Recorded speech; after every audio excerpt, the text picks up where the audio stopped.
코로나19 여파로 지난해 일본 사찰의 재정 수입이 당초 전망보다 절반 가까이 급감했을 걸로 추정되는 가운데 일본의 사찰 소멸이 더욱 빨라질 거란 전망도 나왔습니다. BBS 뉴스가 저출산 고령화 사회에 먼저 진입한 일본의 사례를 통해 포스트 코로나 시대 한국 불교를 진단하는 기획 보도를 보내드립니다. 문화체육관광부가 한국저작권위원회와 함께 도쿄올림픽과 패럴림픽을 맞이해 새롭게 제작한 2021 아리랑 음원을 최초로 공개했습니다.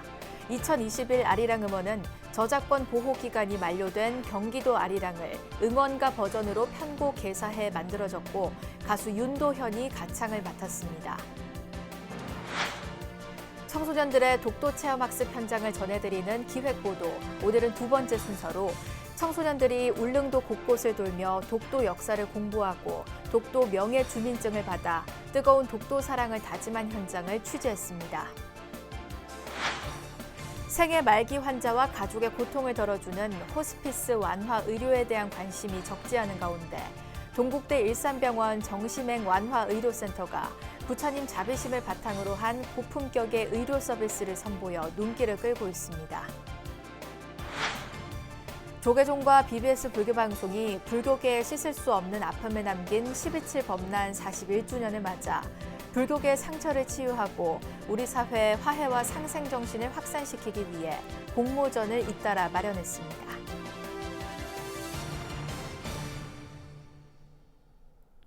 여러분 안녕하십니까? 7월 20일 화요일 BBS 뉴스입니다. 코로나19 여파로 지난해 일본 사찰의 재정 수입이 전망치보다 절반 가까이 급감했을 걸로 추정된다는 연구조사가 나왔습니다. 온라인 강연회로 이를 발표한 일본 바람직한 사찰 연구회는 일본의 사찰 소멸은 앞으로 더욱 빨라질 거란 암울한 전망까지 내놨습니다.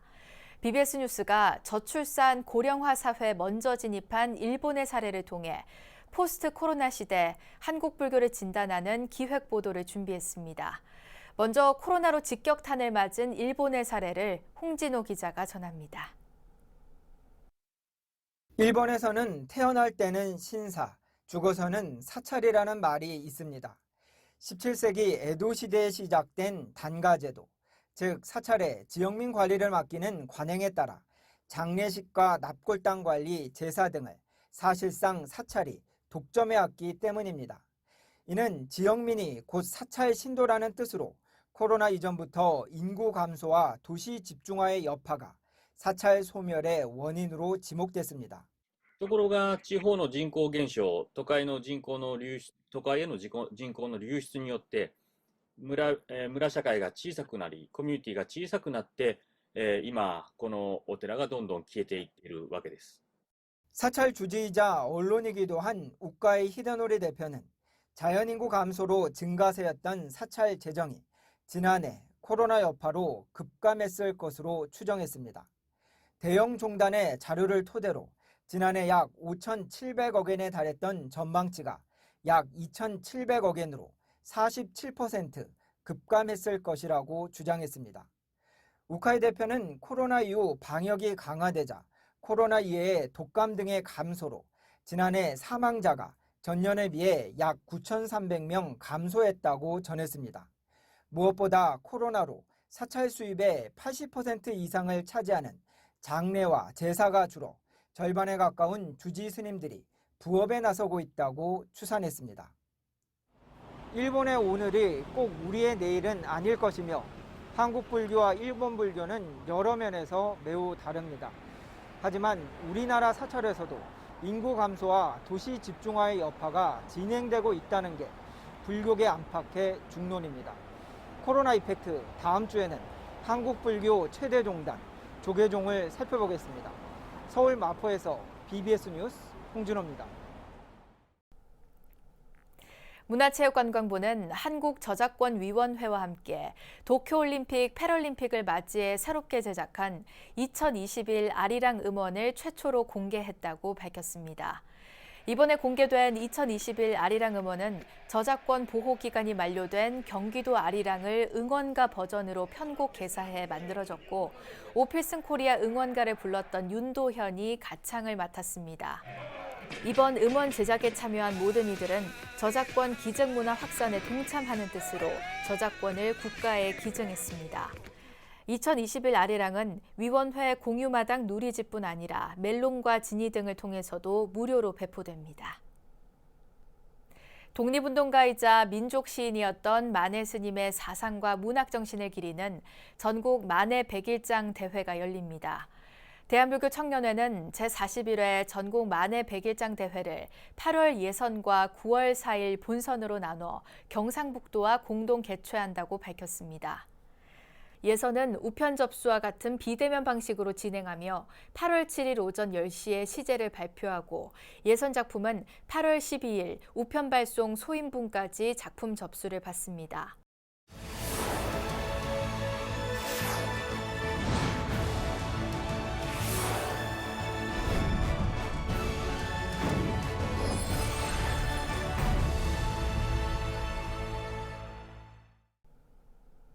도쿄올림픽을 앞두고 독도와 과거사 등의 문제로 한일 관계가 좋지 않은 가운데 BBS 불교방송이 청소년들의 독도 체험학습 현장을 동행 취재해 보도하고 있는데요.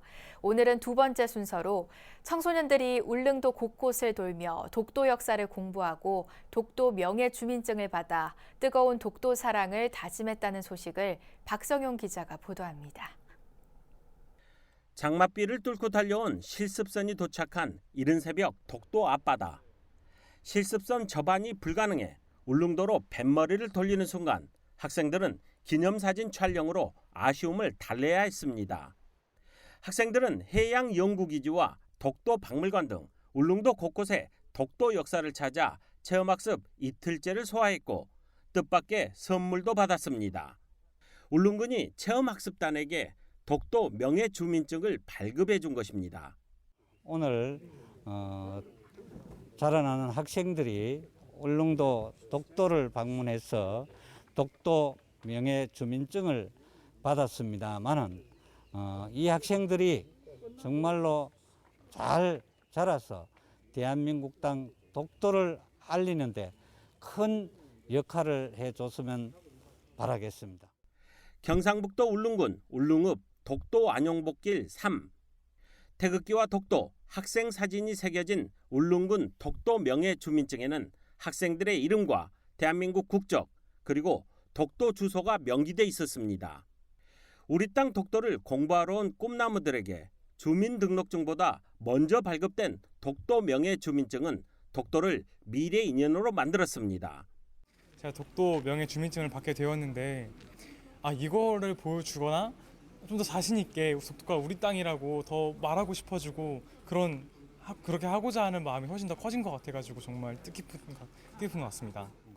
제가 아직 주민등록증을 발급을 못 받았는데 처음부터 이렇게 독도에서 주민등록증을 받게 되니까 정말 감회가 새로웠던 것 같고요. 앞으로 다른 것보다 더 이 독도에 대해서 관심을 많이 갖게 될 것 같아요. 독도 공부를 위해 먼 길을 찾은 육지 친구들을 본 울릉도 학생들도 새로운 독도 사랑을 다짐했습니다. 일단 멀리서 온 친구들과 함께 이런 프로젝트에 참여하게 돼서 참여함으로써 독도를 지키는데 좀 더 도움이 될 수 있었던 것 같아서 좋았고 이렇게 자금도 받아서 앞으로 이제 공부를 더 열심히 할 수 있는 계기가 될 것 같습니다. 오늘 육지에 온 학생들이랑 독도 박물관도 오고 울릉도를 돌아봤는데 이런 경험이 흔치 않아서 저희에겐 뜻깊은 경험이었던 것 같고 우리 땅 독도가 육지와 섬으로 떨어져 있던 미래 주역들을 하나로 이어주었습니다. BBS 뉴스 박성용입니다. 경남 함안의 절터에서 고려시대에 제작한 걸로 추정되는 소형 금동불과 사찰 이름으로 짐작되는 명문 기와가 출토됐습니다. 불교문화재연구소는 함안군 함안면 강명리, 광려산 길슬개에 있는 절터에서 발굴 조사를 진행해 높이 8cm인 고려시대 금동불과 의곡사, 중위 15년 글자가 새겨진 기와 등을 찾아냈다고 밝혔습니다. 발굴 조사가 이뤄진 강명리 절터는 돌로 여러 단의 기단을 조성한 뒤 건물을 지은 사찰이었지만 현대에는 공동묘지로 사용돼 절터가 일부 훼손됐습니다. 호스피스 완화 의료는 생애 말기 환자의 신체적 고통은 물론 환자와 가족의 심리적, 사회적, 영적 고통을 덜어줘 삶의 질을 향상시키는 걸 목표로 하는데요. 동국대 일산병원 정심행 완화의료센터는 부처님의 자비심을 바탕으로 환자가 존엄하고 편안한 생애 말기를 보낼 수 있게끔 의료 서비스를 선보여 눈길을 끌고 있습니다. 김호중 기자가 보도합니다. 지난 2017년 기준 암 사망자 5명 가운데 1명은 호스피스를 이용했습니다. 지난해는 20%를 웃돌았지만 여전히 미흡한 수준입니다. 존엄하고 편안하게 생애 말기를 맞이하자는 호스피스 완화 의료의 취지를 잘 이해하지 못하는 환자와 가족들이 아직 많다는 의미입니다. 이에 정심행 완화 의료센터는 환자 눈높이에 맞춘 서비스를 제공해 호스피스에 대한 부정적 인식을 개선하는 데 초점을 맞췄습니다. 저도 그분을 보살피지만 저도 죽어가는 존재이기 때문에 너와 나가 틀린 존재가 아니라는 태도를 하고 있고요. 저희 호칭을 환자분한테 어머님, 아버님이라는 호칭을 쓰고 있습니다. 상대방의 고통과 아픔을 내 가슴으로 끌어들이는 대신 사랑과 지혜를 전달하는 동체 대비심은 서비스 곳곳에 묻어납니다. 의료진과 스님이 한 팀을 이뤄 환자의 안정에 힘을 쏟는 겁니다. 의료진, 스님, 사회복지사들이 팀을 이루어서 아름다운 마무리를 해드리도록 돕고 있고요. 그다음에 불자, 도반 여러분 같은 경우에는 가장 중요한 것이 부처님 자비 광명 속에 임종하시는 것일 겁니다. 그래서 이것에 가장 큰 초점을 맞추고 있습니다. 때로는 종교적 믿음이 환자의 고통을 덜어주는 약물이 되기도 합니다. 필요하면 함께 기도도 하고 원하면 연불도 들려줍니다. 제가 이 승복을 입고 호스피스 병동에 가서 나타나는 것만으로도 환자분들이 많이 편안해하고 좋아하거든요. 병원 유일한 불교 병원인 데서 호스피스 병동이 있다는 자체만으로도 아주 큰 의미가 있지 않을까 합니다. 환자와 가족의 삶의 질 향상이 우선인 만큼 종교가 없거나 달라도 돌봄에는 차이가 없습니다.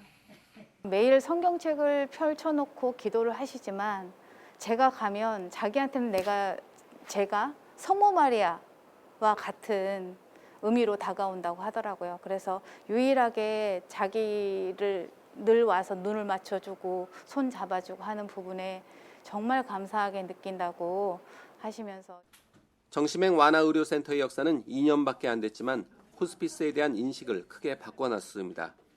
삶을 포기하는 곳이 아닌 편안하게 오래 누릴 수 있는 곳으로 자리 잡게 한 겁니다. 앞으로 동국대병원은 호스피스 완화병동을 통해서 병원의 의료 철학인 자비를 구현하는 데 한층 더 노력하도록 하겠습니다. BBS 뉴스 김호준입니다. BBS 불교방송이 장애인 포교에 앞장서고 있는 사회복지법인 연화원에 마스크를 후원했습니다. 이선재 BBS 불교방송 사장은 어제 서울 송파구 석촌동 사회복지법인 연화원을 방문해 코로나19 예방을 위한 마스크 5,000장을 연화원 이사장 혜성 스님에게 전달했습니다. 장애인 전법도량 광림사, 장애인들 포교에 더욱 열심히 정진하고 또 장애인 사회복지 실천도량 연화원에서 장애인 복지 향상에 더욱 열심히 정진할 것을 사장님 앞에서 약속드리겠습니다. 연화원 혜성 스님의 노력이 더욱 큰 결실을 맺어서 우리 사회가 모두가 잘 사는 그런 사회로 갈 수 있는 길로 나가기를 바라고요. BBS 불교방송은 경기도 안산의 마스크 제조업체인 주식회사 GYD와 ALP 글로벌로부터 기부받은 마스크 10만 장을 불교계 복지시설에 전달하고 있고 오는 23일에는 사회복지법인 영꽃마을에 마스크를 전달할 예정입니다. 지난 1980년 당시 신군부가 불교계 정화를 명분으로 스님과 불자들을 강제로 연행하고 고문과 가혹행위를 저지른 사건이 바로 12.7 범난인데요. 조계종과 BBS 불교방송이 12.7 범난 41주년을 맞아 불교계의 상처를 치유하고 우리 사회 화해와 상생정신을 확산시키기 위해 공모전을 잇따라 마련했습니다. 전경윤 기자입니다. 41년 전 국가 권력을 장악한 신군부 세력은 불교계 정화를 이유로 전국 5,700여 개 사찰을 수색하고 당시 조계종 총무원장 월주스님과 불교 관계자 등 1,700여 명을 강제 연행했습니다. 이들은 150여 명의 스님과 불교계 인사들에게 고문과 폭행 등 가혹행위를 저질러 불교계에 큰 상처를 안겨줬습니다. 12.7 범난이 일어난 지 41년이 지난 지금 조계종은 서울 봉은사와 동국대 일산병원 인근 부지에 범난 기념관과 피해자 치유시설을 건립하기로 하고 오는 2024년 착공 예정이지만 진실규명과 피해자 명예회복은 아직 숙제로 남아 있습니다. 4.3 사태에 대한 이런 억울한 그런 것이 이제는 밝혀졌고 5.18도 세월호도 거의 지금 밝혀져 있는데 아까 피해보상 문제, 액수가 문제가 아니고 우리도 불교에서도 조금 자상하면서 자신 있는 그런 것을 좀 이런 가운데 BBS 불교 방송이 조계종과 함께 범난의 역사적 아픔을 음악으로 치유하고 화해와 상생 정신을 확산시키기 위한 추념곡 공모전을 마련했습니다. 이번 공모전은 작사와 작곡 부문으로 나누어 누구나 참여 가능하며 작사 부문의 경우 오는 25일까지, 작곡 부문은 30일부터 9월 23일까지 공모전 홈페이지를 통해 접수를 받습니다. 작곡 부문은 12.7 범난 기념법회와 행사장에서 사용할 수 있는 4분 내외 곡으로 홈페이지에 음원과 악보를 첨부해 접수하면 되며 최우수상은 500만 원, 우수상 2명에게는 100만 원이 각각 수여됩니다. 작사 부문은 3분 이상 분량으로 제목과 가사를 한글 문서로 제출하면 되며 작사 부문 최우수상에 200만 원, 우수상 2명에게는 50만 원의 상금이 수여됩니다. 수상작 발표는 작사 부문 29일, 작곡 부문은 9월 27일 추념곡 공모전 전용 홈페이지를 통해 공개됩니다. 이와 함께 조계종 사회부는 학인 스님을 포함한 전국의 스님들을 대상으로 9월 1일까지 시와 산문 두 부문으로 나누어 전국 승려 문예 공모전을 진행합니다.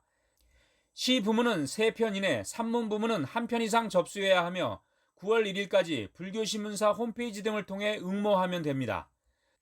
조계종은 9월 17일 각 부문별 대상 1편과 우수상 2편, 장려상 5편 등 16편을 발표하고 대상은 상금 300만 원, 우수상은 100만 원, 장려상은 상금 50만 원이 각각 수여됩니다. BBS 뉴스 정경윤입니다.